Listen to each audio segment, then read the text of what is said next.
The Guild is Maximum Lawyers' community of legal entrepreneurs who are taking their businesses and lives to the next level. As a Guild member, you'll build relationships, be held accountable, and learn strategies specifically designed to get you unstuck and accelerate your plan for growth. Members are also granted exclusive access to masterminds hosted around the country. Our next event is coming up, and we're heading to Scottsdale, Arizona. There's something truly magical about the power of these in-person connections where real-time breakthroughs happen. Picture this. You're surrounded by like-minded law firm owners tackling your business and mindset challenges together. The energy is electric, the insights are transformative, and the results are game-changing. Investing in yourself is the best decision you'll ever make. The knowledge, strategies, and breakthroughs you'll gain are priceless assets that will supercharge your practice and propel you forward. Join the Guild and secure your ticket to Scottsdale at the best possible price by visiting maxlawevents.com. Run your law firm the right way. This is the Maximum Lawyer Podcast. Your hosts, Jim Hacking and Tyson Mutrux. Let's partner up and maximize your firm. Welcome to the show.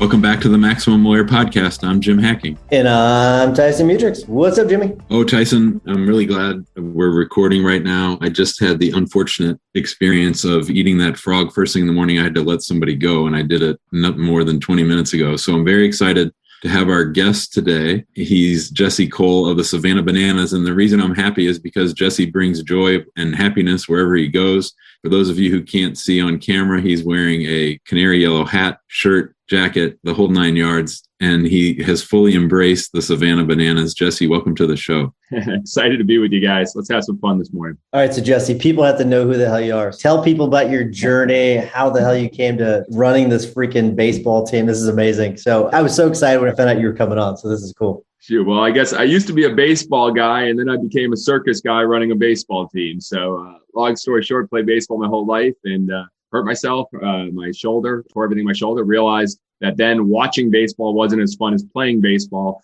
and started taking over some baseball teams and trying to do the opposite of what everyone else was doing and really go all out and making it fun. So yeah, 6 years ago, my wife and I went down to Savannah, Georgia, bought a brand new expansion franchise and proceeded to fail miserably. Yes, we sold 2 tickets in our first 3 months. And by January of 2016, we had overdrafted our account. We're sleeping on an airbed and had to sell our house and struggling. But then we figured a few things out, and really, we make baseball fun. And so at our games, the Bananas, we have a senior citizen dance team, Banana Nanas, breakdancing first base coach. All of our tickets are all inclusive, include all your food. And it's just an absolute circus and a lot of fun. And now, fortunately, we've sold out every single game and have a wait list for tickets in the thousands. So that's the Spark Notes version. I'm just a guy trying to have some fun at the ballpark. Jim, I've got a follow-up real quick.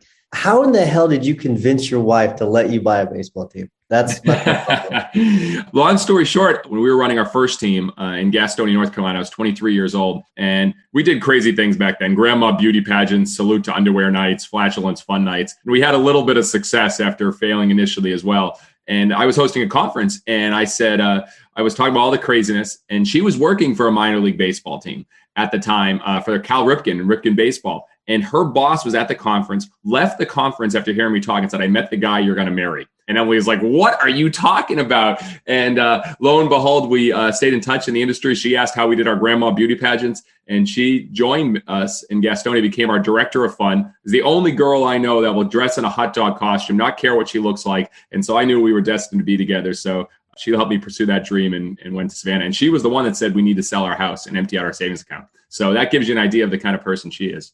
So 12 or 13 years ago, we were on vacation in South Carolina. We went down to Savannah to catch a Sand Gnats game. And if I recall, we were one of about 30 people there.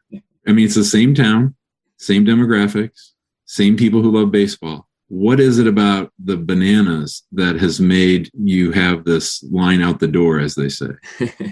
I put myself in our fans' shoes. And I think, no matter what business you are, and especially if you're in a law firm, put yourself in your client's shoes, put yourself in your customer's shoes. And I realized man, baseball was long, slow, and boring for most people. And I'm a guy that played. I got it. I understand what was happening behind the scenes. And I was bored. And then I realized, I hated being nickel and dime when I came to the ballpark. And I realized I hate ticket fees and convenient fees. And I hate being advertised to. And I just said, well, what type of experience would I create if I was going to be a fan? And I said, well, let's try it. And we rolled out and said, baseball can't have any dead time. So we literally have nonstop music, nonstop dancing. I mean, we've had dancing umpires. I mean, we give away colon cleansings and porta-johns at our games. Our players play in kilts. I mean, we, obviously we were fortunate to get a lot more attention this year. We had our players introduce themselves coming to the plate. Now batting myself. And, just ridiculous things. And because, I want to be a fan, I want to enjoy, I want to laugh, I want to bring people together. And so we were fortunate after initial failure that we got people to come out and dance together and sing together and enjoy the Banana Pep Band and the Banana Baby that we have before every game. And I think really they've spread the word for us. So we've been very fortunate. So what gave you the motivation to keep going? I mean, you said you initially failed at it. So how'd you push through that? We had no other options. I mean, let's put it this way. So you sell your house, you're sleeping on an airbed, you're going grocery shopping on $30 a week. This is true story. Me and my wife, $30 at Walmart, which if you do the math, that's 42 meals. There's no real food in that. Like we had no other options. So we went down there and we said, we have to create something special. We have to do it. And we had to get attention. No one was paying attention to us. And I think that's one of the first keys. You can have the best intentions, but until you get attention, you're in trouble. And so we had to name the team the Bananas. We had to come up with the senior citizen dance team, the Bananas. We had to name our mascot Split. We had to offer former President Obama an internship with us. And we still haven't heard from him. It was a good offer. And, we tried all these opportunities and people said, wow, with the Bananas, you never know what they're going to do next. And so people gave us a shot. They gave us a chance. And we were criticized like crazy. And I think people are afraid of criticism. I think you're playing it too safe unless you're getting criticized. You got to get criticized a little bit. And it's a little polarizing. And people were ripping us apart, but they were talking about us. And that was the first start. So I kind of answered your question. The reality is we had no other options. We were going to start doing something crazy and see what happens. When did you know that you had sort of turned the corner, that this was sort of going to work? Opening night. I remember dates very well. November 12th, 2015. Well, October 5th, 2015, we showed up. The former team had cut the phone lines, cut the internet lines. It was myself, my wife, our president, 24-year-old Jared Orden, and 3 22-year-olds. We had a heck of a crew to start that. And we grabbed a picnic table, brought it into an abandoned storage building and started calling. Then I remember November 12th, 2015. And we had a big free event for the whole community. Hors d'oeuvres, free drinks. We were giving away free alcohol. We had about 100 total people show up for our opening event. We didn't feel good about it then.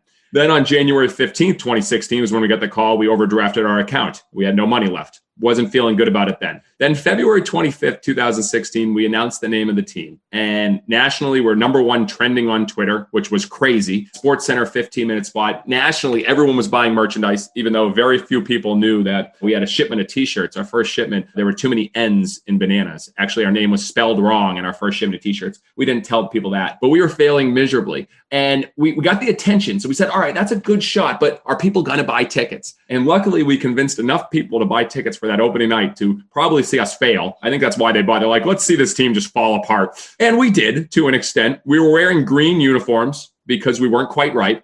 And we actually made 6 errors that opening night, played terrible. It rained, so fans flooded into the stadium, literally. We weren't ready for them. We were feeding 4,000 people all you can eat, which we never knew that they would eat 10,000 pieces of meat in an hour. No idea. So the lines went for about 3 hours.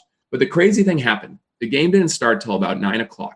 And I went on the field. We had the players come out of a trolley to announce the team right before the Banana Nanas danced. And not one fan had left. They gave us a shot. Fans were in banana costumes. One guy had his beard shaped like a banana. I was like, what is happening? And they didn't leave. And they stayed to the end of the night. And at the end of the night, and we had, the band and free s'mores and all the giveaways, we were like, okay, this is special. And from that night on, they spread the word. And boy, we stopped spending bad marketing dollars and spent all of our money on the experience. And then our fans did all the marketing for us. And that's when I really knew after that opening night. All right. So Jesse, you took what could be an extremely boring sport. I love baseball. I love baseball. It's a great sport. Jimmy loves baseball. Sorry to offend them. I'm sorry. I said some negative things. No, I agree with you. It can be a very stuffy sport. And especially the old guard can be very stuffy. But you kind of flipped it on its head and you made it really entertaining, not just, on the field, but in the stands.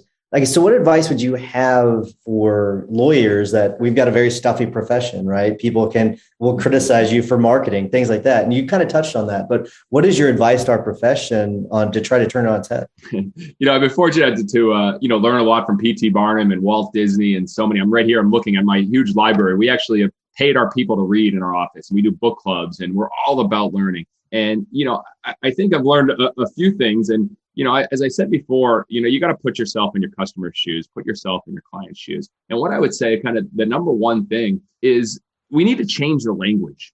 Everybody, whether it's clients, customers, vendors, partners, I'm on a mission to help people change the language because I've learned something. And the name of our company is Fans First Entertainment.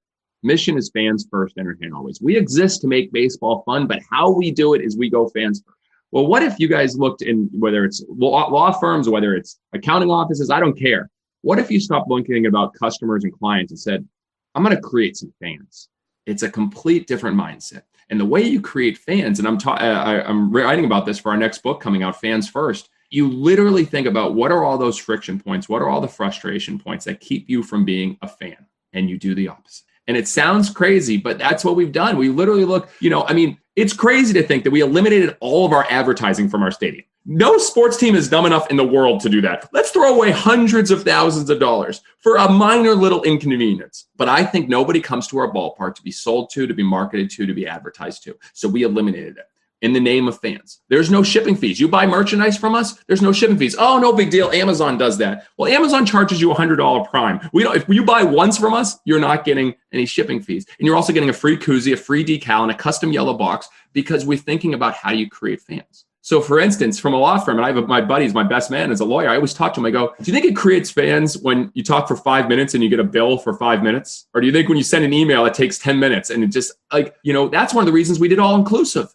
No one wants to be nickel and dimed. No one wants to be able to try to get help and then literally being charged by the minute. And that's a tough thing because that's the way it's always been done for law firms. But there's things that we think about. Eliminate all the frustrations, eliminate all the friction points, and start actually entertaining your fans. And law firm, entertain. Why should we entertain? Well, here's the definition of entertain is to provide enjoyment and to provide amusement. Aren't we all in the entertainment business? I don't care what business you are. I think we need to entertain our fans. And so I would think eliminate the frustrations and start entertaining. And that's a lot of the starting point for us. And, I think there's ways it can work. I love it, Jesse. I love it. Getting back to the baseball experience itself, I'm thinking about the Washington Generals and how they always get their butts kicked by the Globetrotters. And I'm wondering, what is it like for the visiting teams at your stadium?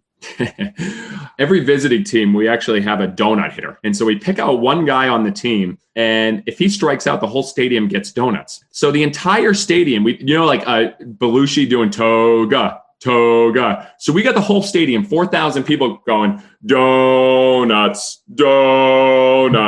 I can't imagine being a hitter and having 4,000 people chanting donuts as I'm hitting. To answer your question, it's not easy to play at our place.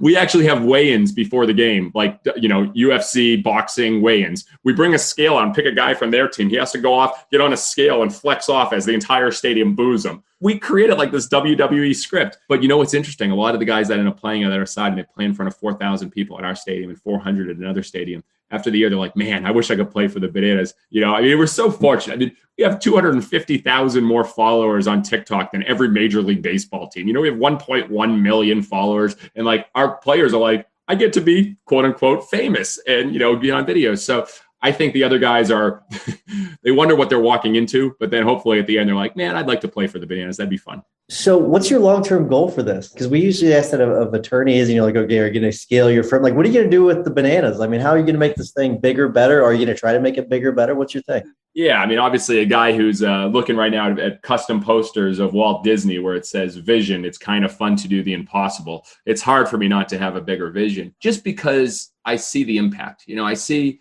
a family come to a game and the father said, man, that was so much fun. And his 3 kids, and they say, oh yeah, we just drove 40 hours from Utah for this game. We're driving 40 hours back tomorrow. And I'm like, what is wrong with you? That's crazy.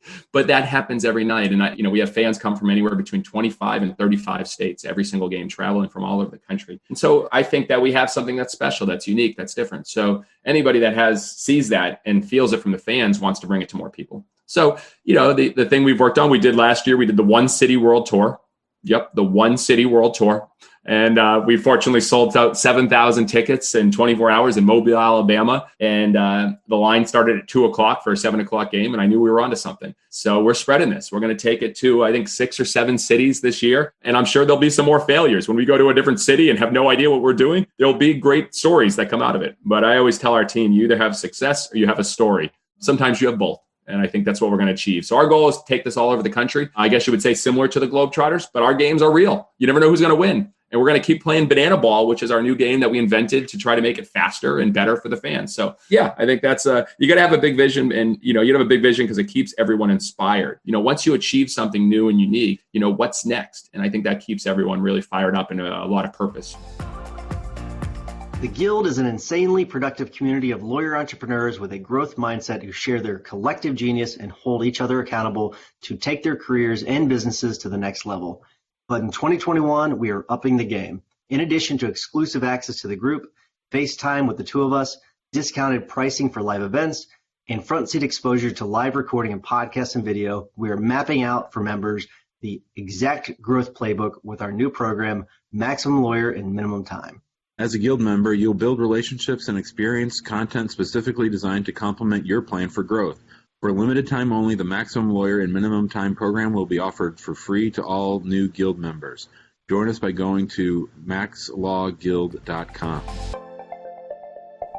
We're talking with Jesse Cole today. He's the brains behind the Savannah Bananas. Jesse, I took my daughter to a Cardinals game 2 weeks ago, and I'm very happy that she's 12 years old and can sit through a 9-inning game. But I'll tell you, there weren't a lot of people there. And, Major League Baseball, I think, is really having a hard time, especially after COVID. But, to your point, the things she got excited about were bingo on the MLB app, the hat dance. I'm in DC right now, and when the presidents run around the stadium, those are the things that certainly kids like. But I think it's really what keeps people engaged. The kiss cam, that's like a huge thing. Like, what can Major League Baseball learn from what the Bananas have been able to pull off? Funny thing, you mentioned Kiss Cam. We actually had this big guy who was working for us in a big man bun, and he started with us, and I said, I go, Ricky, your name's going to be Cam the rest of the summer. He goes, what do you mean? I go, you're going to be Cam. He goes, well, what are you talking about? I go, you'll find out opening night. So opening night, I said, all right, fans, it's now time for the Kiss Cam. Here comes Cam around the crowd. You got to make sure you kiss him. And so this guy, we made him run through the crowd, and fans had to try to kiss him. It actually became an interesting promotion. But anyways, what could MLB learn from us? I think, it's very simple when you look at what's happening. The average baseball fan is getting into their 60s. Baseball games are getting slower.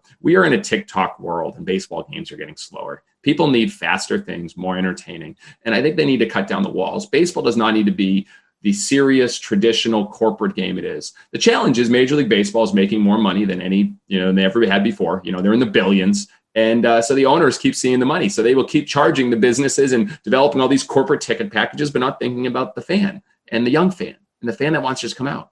They have to realize that your stage, your show, is not just the baseball on the field. It's everything that happens in the grandstand, everything that happens in the concourse, everything that happens in the parking lot. It's the experience you deliver. And you got to break down the barriers. Let the players have fun. Let them joke around. Let them celebrate. Let them bat flip. Let them do all the things that they need to do to have fun. Let them go to the crowd. When we score our first run, the entire Bananas team runs through the entire crowd, high-fiving every single fan. If you look at our dugout, there's no one in our dugout for about 2 minutes as our fans are out there. Is it Bush League? Maybe, but our fans love it. And so I think baseball needs to not take themselves too seriously. It needs to have fun. And if they start doing that, they'll start getting more younger fans. Well, the lessons for law firms are just so obvious, and everything that you're saying, it's just so analogous. I think lawyers do a really bad job of envisioning or thinking through the customer experience or, the fan experience.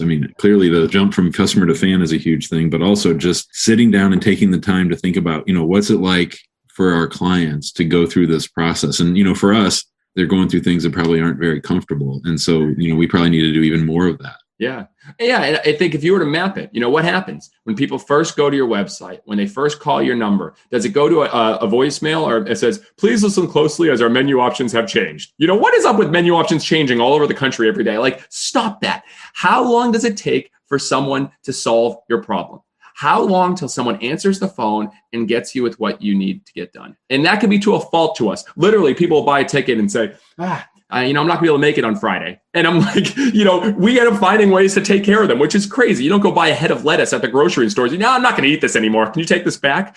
But like, we are there for our fans and we let them take advantage of us. And I think from a law firm, it's so much corporate, just like it's been for baseball, that this is the way it's always been. Maximize the billable hours, maximize the efficiencies, maximize the profits. What about maximize the fans? Maximize the amount of fans that you create. You guys have everyone's got it. Oh man, I'm a big fan of you guys. Like, what did you do to create that? Do more of that and the money takes care of itself. We have zero ad money, like zero sponsorship money, zero. Yet we're one of the most profitable sports teams, definitely at our level. We do more merchandise than almost every minor league team in the entire country, and they play 3 times the amount of games. It's because fans buy from us because they want to wear our proudly. What would it take for someone to buy a logo of your law firm and start wearing it around town? It's like, heck yeah, I love this law firm. Like, that would be amazing. But you would have to do things in the experience to make them feel like you care about them and make it different than every other law firm. Get people to wear your merchandise. That's the first sign of fandom. Well, this is a good segue because I'm going to give you a scenario. You're not going to like it. The government tomorrow bans baseball, right? So you can no longer own a stadium. So you've got to take a job with an injury firm. And so you're handling car crashes and slip and fall cases. What's the first thing you do? What's the first thing you do from marketing?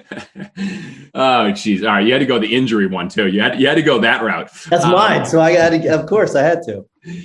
Again, it starts with questions. It starts with question. So, a lot of people say, all right, what's the first thing you do? Boom, boom, boom, boom, boom. Whatever's normal, do the exact opposite. So what's the normal way an injury law firm tries to attract customers? The volume firms, they put up TV ads, they put up billboards, things like that. And it's all this kind of desperation. You need our help. You need this. You need that. So I would look right down all of those ways as normal and say, all right, what would be an opposite approach? What would be a unique way of attracting customers? And again, when I released my first book, Find Your Yellow Tux, the most books, how you do them, you release on Amazon, et cetera. I did a world book tour at Epcot.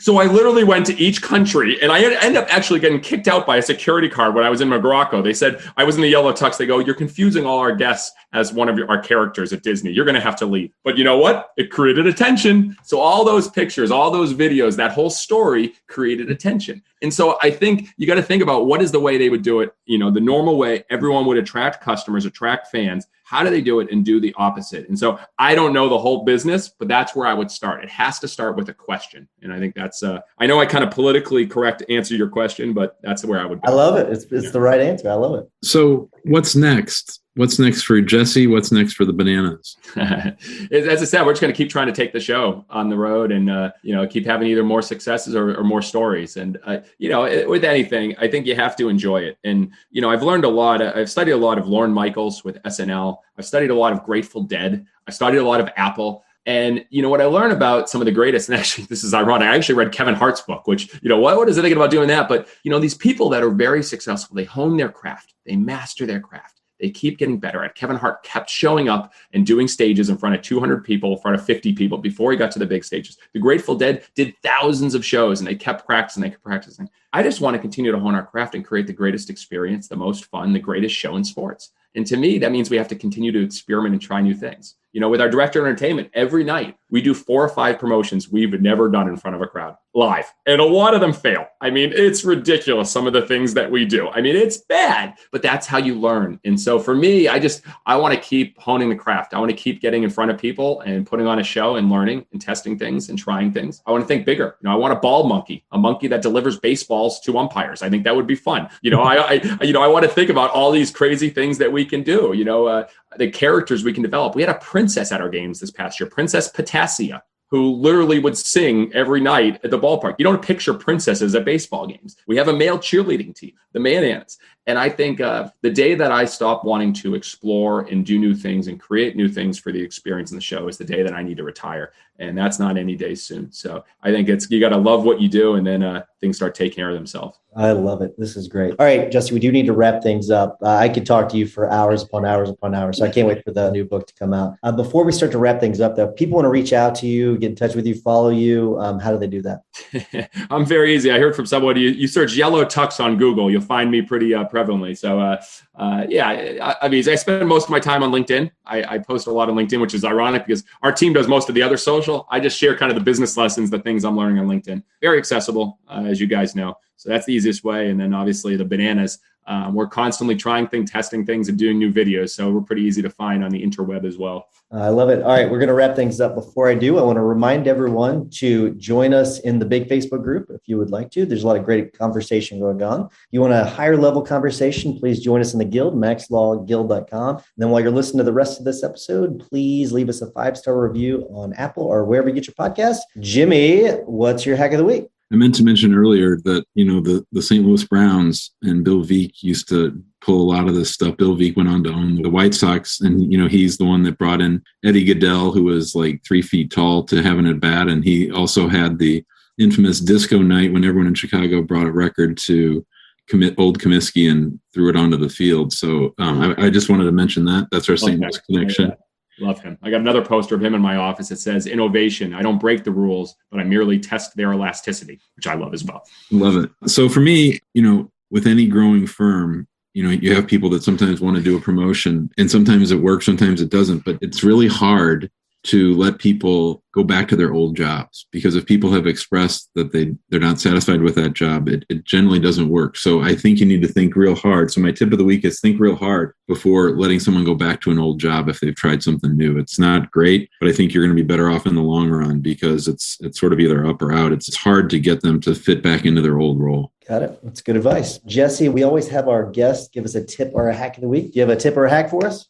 A tip or a hack. This summer, I've been focusing tremendously on one of the best lessons from Walt Disney, and it is the power of plussing. And Walt always, when he started with Disneyland and everything, he said, we're always going to plus the show. We're always going to plus this theme park. It's a living, breathing thing. And the plus is just continuous improvement. And, he, even when Tomorrowland spent $6 million on an expansion, he convinced the accountants and the managers to spend $350 on a Christmas parade, even though the days were sold out, because he wanted to plus the experience. He wanted people to always get more and expect more. And so what we do every night is we talk to our team, how are we going to plus the experience today? How are we going to plus this promotion? And when you look at every area of your business and look at a way to plus it, it's pretty amazing the results that come from it. That's great. That's great advice. You could probably cut that episode right there, just that part of it, and get a lot out of this episode. So fantastic. My tip of the week is a couple of weeks ago, the team got together and broke down every stage of the process for the firm when it comes to the client. So it's kind of cool that we have you on here, Jesse, because we went through the entire client journey up to the point where they finished treating. We've got a long way to go, but we just asked these questions. What's the client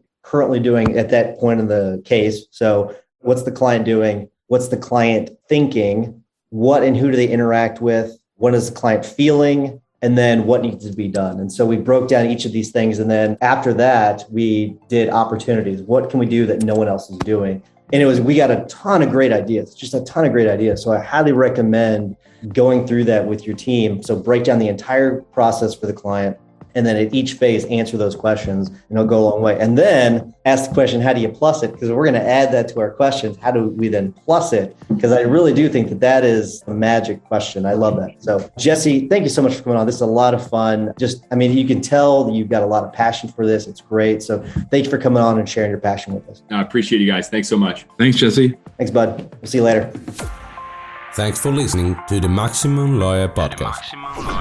To stay in contact with your host and to access more content, go to MaximumLawyer.com. Have a great week and catch you next time.